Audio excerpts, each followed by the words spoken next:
Hello and welcome, I'm Thomas Porteous and you're watching NewsX World. Let's take a look at some of the top headlines this hour.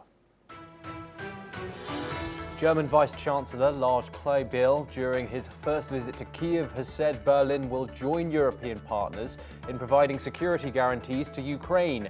In a separate case, German prosecutors charged a US citizen with offering sensitive US military intelligence to Chinese state bodies while working for a contractor on a US base in Germany. Palestinian officials say Israeli strikes on Nasser hospital killed at least 15 people today, including 4 journalists. One of them, Hassam al-Masri, was a Reuters cameraman, while photographer Hatem Khalid was wounded. Issa Adel has made no immediate comment on the incident. The UN Security Council will vote on a French-drafted resolution to extend the UN interim force in Lebanon. UNICEF for a year until August of 2026, while preparing for a gradual withdrawal. The move comes amid US and Israeli opposition, Lebanon's plans to disarm Hezbollah by year-end, and warnings from UN officials for concerns over regional stability. Switzerland is rushing to finalize a business offer to Washington after being stunned by President Trump's imposition of a 39% tariff, one of the highest in the world. Officials say the proposal could include boosted defense spending and greater access for US energy interests as Bern waits for Trump's approval. Russia's defense ministry has said that its forces have captured the village of Filia in Ukraine's Dnipropetrovsk region, even as Kiev's top commander reported Ukrainian troops recaptured 3 villages in Donetsk, while Lavrov has stated that he has outlined the terms for Ukraine. A helicopter has crashed into a field near Ventnor on Britain's Isle of Wight. Local police have confirmed. Authorities are investigating the incident with no immediate details on casualties as of now. A powerful typhoon has made landfall in eastern Vietnam, lashing coastal areas with heavy rain and damaging winds. Officials say Typhoon Kajiki is producing gusts of up to 133 kilometers per hour. Brazil's Supreme Court has announced that it will begin closing arguments next week in the coup plot trial of former President Jair Bolsonaro, who is currently under house arrest in Brasilia. Visitors of him say the far-right leader is struggling with sadness and a fracturing political coalition. We start this hour in the Middle East, where Israel is preparing a full-scale takeover of Gaza City, a move described as the last bastion of Hamas. Defense Minister Israel Katz has vowed the city will be razed unless Hamas agrees to end the war on Israel's terms and release all the hostages. Hamas called the plan proof Israel is not serious about a ceasefire, insisting only agreement can secure the hostages' release.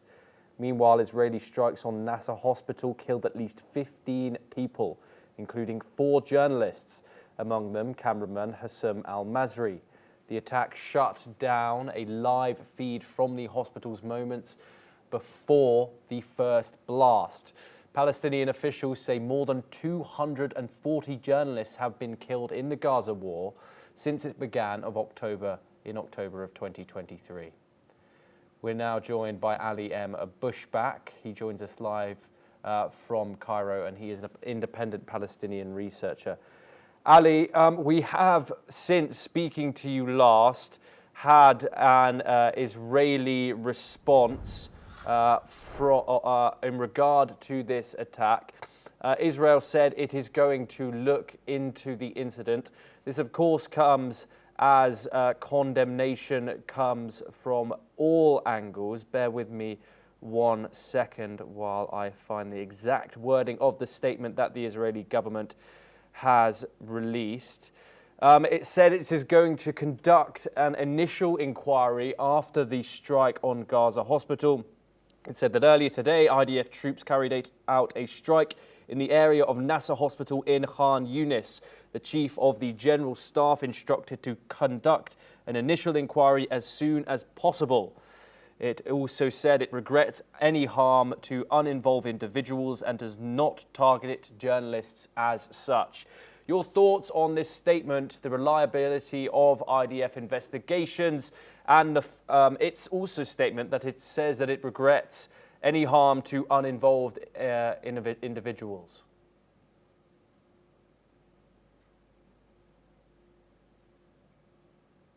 Thank you, Thomas, for having me. It's the same investigation that Israel conducted. Thomas? Yes, apologies there. There was some brief network issues Hello? there, but you're still with us. Can you hear me? Okay. Ali? Yeah. Okay. So, Thomas, it's the same investigation that Israel conducted when they are assassinated Al Jazeera correspondent in West Bank, Shireen Abu Akleh. It's the same guilty when Israel targeted civilians and unarmed civilians. So it's clear for the international community this crime happened today while during the morning, and on the live stream, everyone widely saw how much Israel is brutal on the Palestinian civilians, unarmed civilians and unarmed journalists. Israel will cook some story to avoid the international condemnation and to avoid the damage of Israel in front of the international opinion, which that turned to rely on the Palestinian narrative. Nowadays, it's about the narrative. Thomas, the war. It's not about what's happening on the ground only, while the international community start adopting the Palestinian narrative. That's it. Haaretz, 3 days back, released an investigation about Israel cooperated with the social media influencer USA from America and from Israel to monopolize the international community and to, according to them, to front Hamas campaign about the famine in Gaza. According to Haaretz, millions, hundreds of millions spent on this campaign to modify the Israelis' image in front of the international community and international opinion, who used to start being showing their outrage against the Israelis' behavior on the ground. Related to the Israelis' behavior on the ground, despite what happened last time, if you remember, during May 2024, the all international community warned Israel and urged Israel to not invade Rafah and don't exacerbate the humanitarian situation on the Gaza Strip during the May 2024. Despite the all condemnation and the warn and the urge, Israel conducted its operation and invaded Rafah, and now Rafah in south part of Gaza, the border area between Gaza and Egypt. Now it's a ghost place, a ghost city, a ghost city. It's empty totally from the civilians, and also 90% of the building in Rafah, it's completely destroyed. Also same like what happened with Beit Hanun. Now it's totally destroyed, and it's a totally a rubble. There is no one building stand in that Beit Hanun and Rafah, while Israel continues ignoring the international community, ignoring the international law, the international conventions that protected the civilians' property during the war. So Israel is acting like impunity and has ensured that there is no one will punish Israel, no one will accounting Israel about its behavior on the ground. International community, it's only limited their response in condemnation and denouncement about the Israelis' behavior, while we have seen last week that in Dutch foreign minister resigned, and there is also several Dutch Yes. minister, they are resigned from the parliament.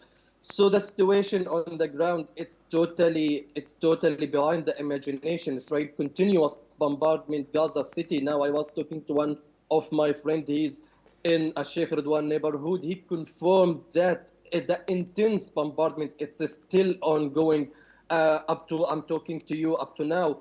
So yesterday also it was a heavy night for the Palestinian in northern Gaza, especially in Jabalia and Nazla neighborhood and Jabalia city neighborhood, as well as in as well as also in Al Karama Yes. neighborhood in West North Gaza City. Yes, Ali, thank you very much. Do stay with us as we get more updates from the region. We will, of course, bring you all the updates from the Israel-Gaza war as we get them in. Mangled metal and fire and charred fuel trucks line the streets of Sanaa today, a day after Israeli airstrikes hit the Yemeni capital. The strikes carried out in retaliation for Houthi missiles fired towards Israel kill 6 people and wound 86 others, according to Houthi officials. These latest attacks mark more than a year of direct strikes and counterstrikes between Israel and Houthi fighters, which is an escalation that widens the conflict in the region amid the war in Gaza. We are once again joined by Ali Mohammed Bushback. Ali, what can you tell us about these counteracting strikes between the two? What more can you tell us about the Houthi rebels? We saw compelling visuals of this huge Israeli strike that we now know killed 6 individuals in the Yemeni capital yesterday. What more can you tell us, Ali? According to several of witnesses in Yemen, in Sanaa, they confirmed that it was a heavy airstrike while Israel targeted a significant infrastructure for Houthi, especially oil platform, and as well as also the power engine the only power engine in Sanaa. It was focusing on that area. This is not the first time Israel targeting the power sources for Yemeni area. This is multiple time, despite also the day before yesterday, the Israelis militant echelon, they are confirming they have a leak in intelligence information about the Houthis' sites and where they are hiding their weapon and their missiles. Despite that, Israel conducted this kind of airstrike. It was a heavy, according to the witness, and as well as its the casualties was several of civilians have been killed. Also reported that several people injured during the Israelis airstrike. So here it's worth mentioning that Houthi it's not going to give up because it's not the first time Israel responds to the Houthis supporting Gaza and launching a missile into the Israel. Also, this is Houthi confirmed that during the confrontation in Gaza and during the war, until and unless the war will not going to end, they are continuous supporting the Gaza front and the people in Gaza. Here's also, Thomas, it's worth mentioning that that the area that under the Houthis control is suffering from poverty and suffering from the several of issue and lifestyle issue. Yes. Despite all of this struggling, the people are still supporting Houthis to support Gaza Strip and to support a victim in Gaza. Thank you very much, Ali Bushback, for joining us on that story. We now move over to Europe, where in recent developments, Ukrainian President Volodymyr Zelensky has welcomed Norwegian Prime Minister Johannes Gahr Store, who arrived in Kyiv earlier today. While addressing media, President Zelensky stated Ukraine's need of at least $1 billion monthly for the purchase of weapons from the United States. Norwegian Prime Minister also expressed that Norway has joined the program of NATO countries that helps fund Ukraine's purchases of weapons for the war. Let's listen in to what these leaders had to say. Норвегія приєдналась до програми Pearl, яка дозволяє купувати зброю в Сполучених Штатах Америки. Наша мета – наповнити цю програму не менше, ніж на $1 мільярд щомісячно. Я про це вже говорив.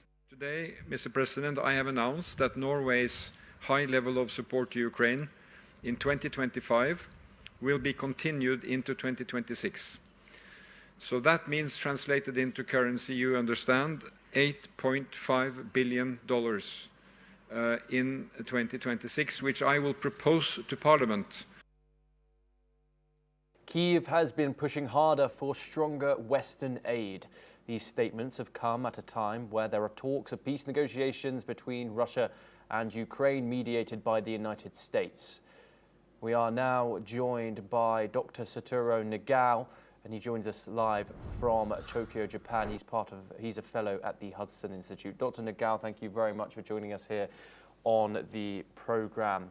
Further European support for Ukraine, a substantial amount of money for Kyiv, for the purchase now of American weapons, obviously given the new stance of America under the Donald Trump administration, saying that what Ukraine gets that they have to pay for. Your thoughts on the strength of the European alliance, the European unity against the force of Russian aggression in the Ukraine, in regards to the Ukraine conflict?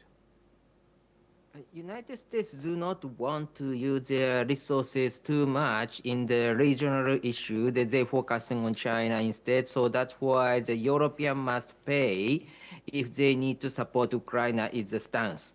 But at the same time, people from Europe, if they buy the weapon from the United States, they can keep the US to improve in Europe. So that's why this is a deal. So, but if the war continue, strengthening the defense line is very important, but in case of Ukraine, country is very wide and the defense line demand huge cost.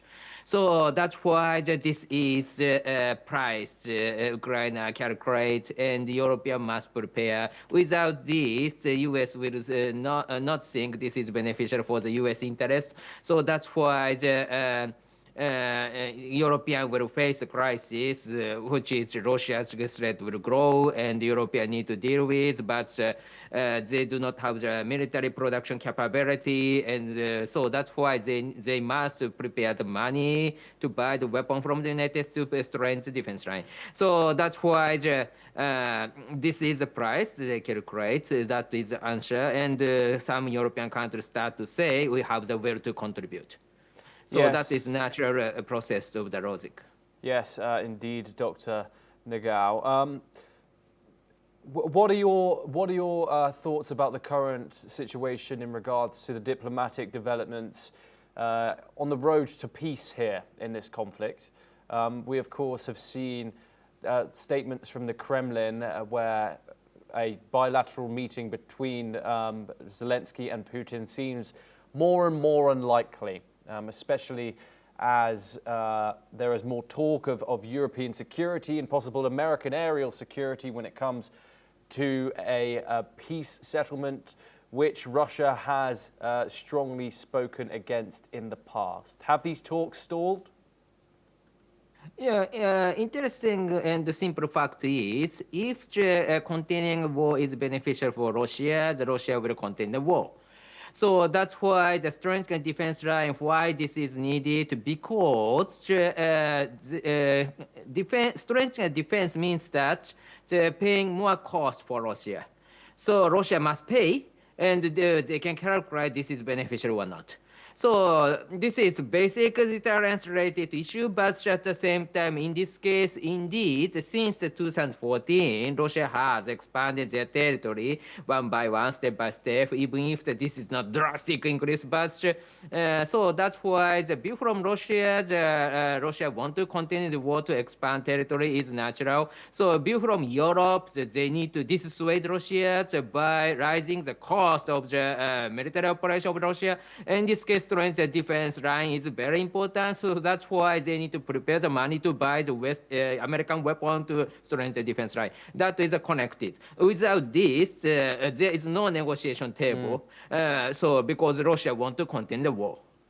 Dr. Nagao, the Norwegian Prime Minister has also expressed that Norway has joined the program of NATO countries that helps fund Ukraine's purchases of weapons for the war. NATO, of course, a central part of why this war actually started in the first place, and also how it could end. NATO membership here for Ukraine is off the table for Russia.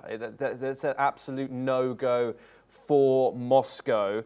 How much of a loss is that for Kyiv, given its NATO ambitions, but also given the fact that they are willing, there's possible talks from Moscow that they are willing to have some sort of NATO-style defense security pact made here in a possible peace deal?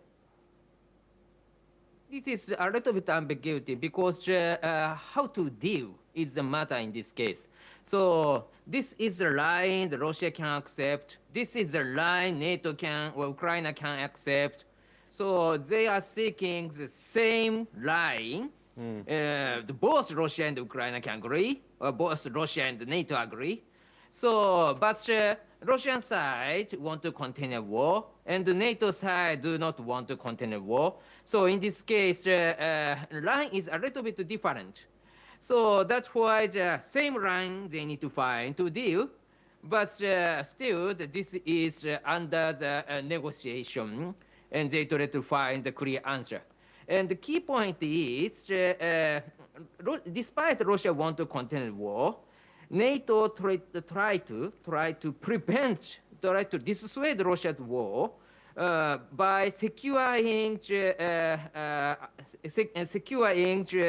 Ukraine, and even if the ceasefire, temporary ceasefires happen, but after that Russia reorganize the army and restart war, that is the situation NATO want to prevent.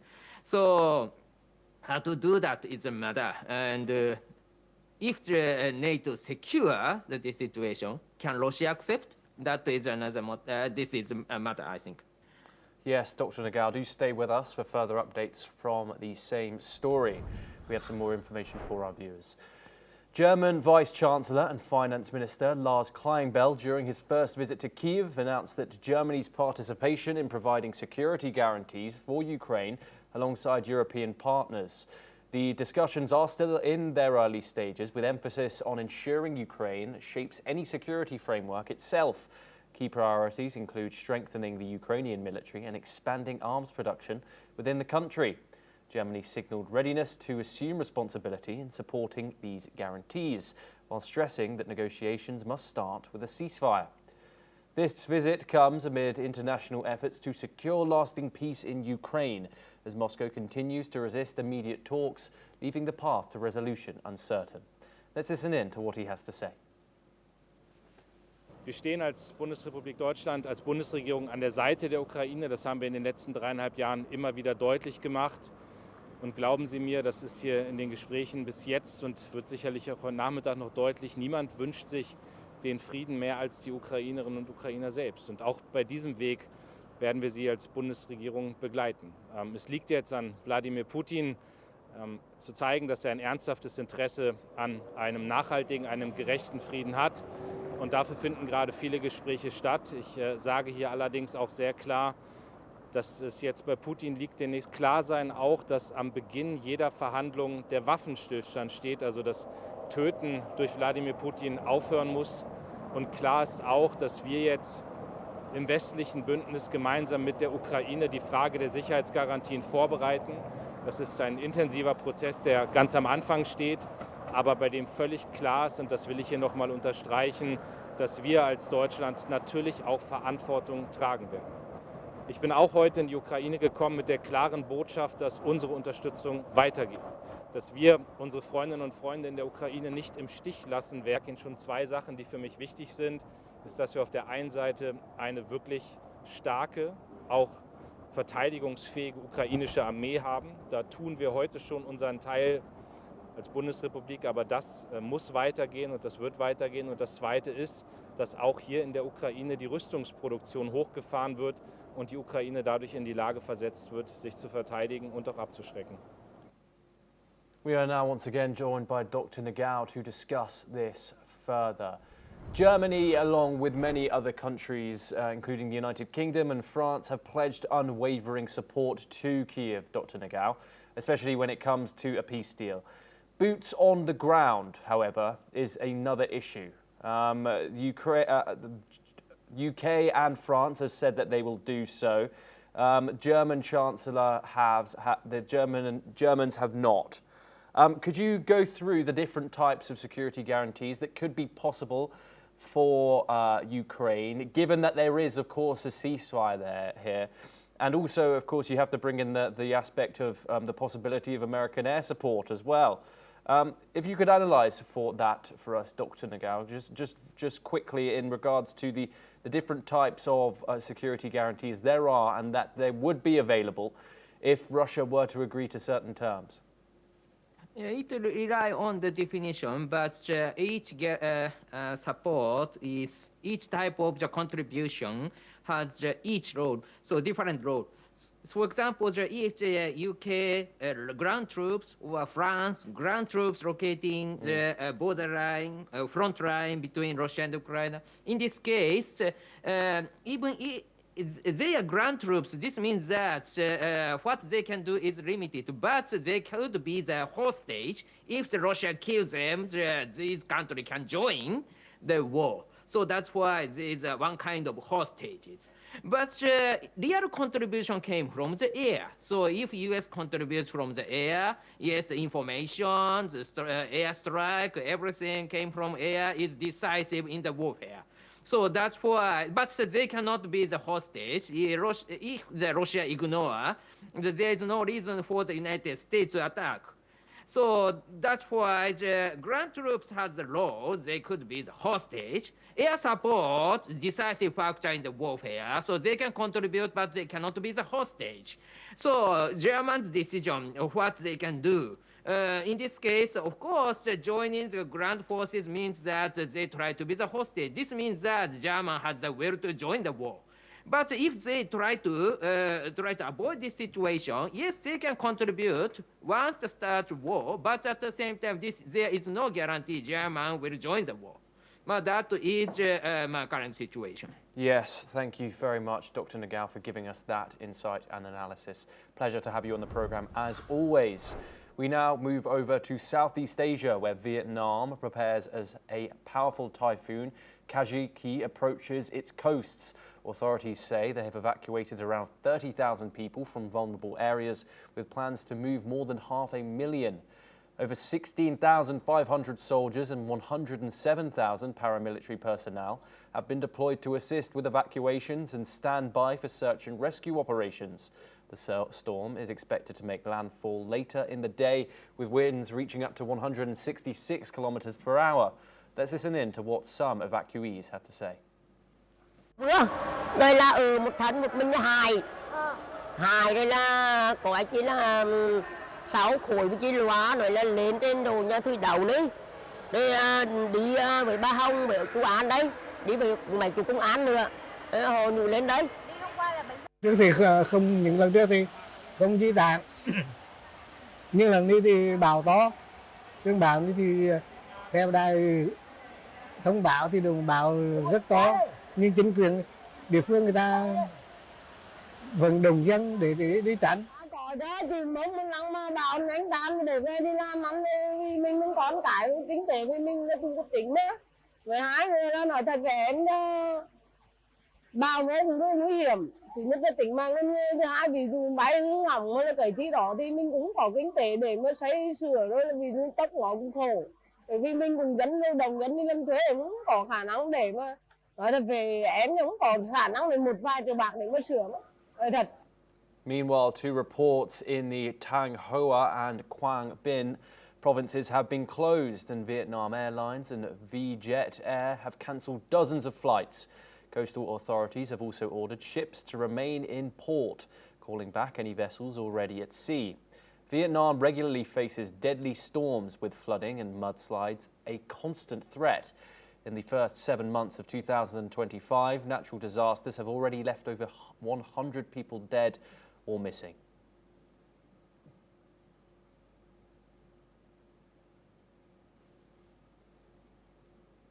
Well, this is all that we have time for, but we will continue to bring you more news updates from around the world. Thank you.